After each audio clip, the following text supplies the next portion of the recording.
is a $35 facial interface for the Quest 3 that replaces the stock one. And I'm kind of curious, is it actually worth the 35 bucks or should you chuck it? So let's open up and see what we got. Sliding it open, we got another box, of course. There's always got to be 2 boxes, right? Then we get we get a bag to stick all our hopes or doubts about this device in.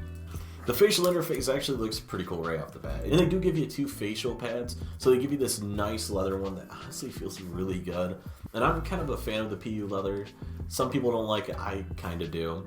And then they also give you a cloth one, so if you want to go with this is a perforated piece of fabric. And the biggest thing people like is this little flap right here, which blocks the light from coming in around your nose. However, it does give you another problem, and that's kind of makes it a little more foggy.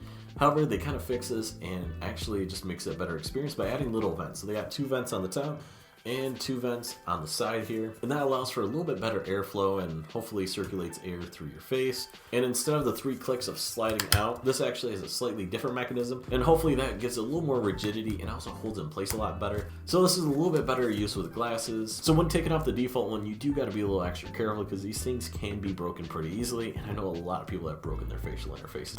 So you kind of got to give it a little tug on each side, and we can actually compare these before I toss them on. And another thing is it's a lot thicker at the top, but it kind of gives you a little bit more padding on the top to just make it a little more comfortable. So it is easy to get on, you just got to use a little extra force. So now we got it on, let's see how it is. Let me toss on my head. As soon as I put it on, I'm definitely noticing that little flap I was talking about on the bottom. That's making it so much better just to block out that light, and it's definitely making it a little more immersive. I can see a little bit of light coming through these vents at the top and this crack right here, especially when you have it fully out. However, it's not really that distracting. Overall, I'm kind of liking it. I'm definitely noticing this little expanded piece right here with the extra padding.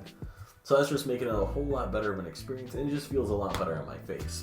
However, I only recommend doing this if you actually need a new facial interface. So say your default one broke, got ripped off, or you dropped it and this broke, or it's just not acting right, and you really need a new one. I think this is an awesome solution, especially for the price. And as time goes on, this will probably drop a little bit, and I really see if this comes down to about a $20 price point, I would really recommend it. Especially for the nice plush leather padding that does expand up, that definitely adds a little extra comfort. The only thing is, like I said, I just can't justify 35 bucks. I don't really think you want to buy something that doesn't really need to be fixed unless you break it. So another thing is, let me know down in the comments what your thoughts on this and if I missed anything that you want to know. So of course, catch you in the next one, and make sure you subscribe.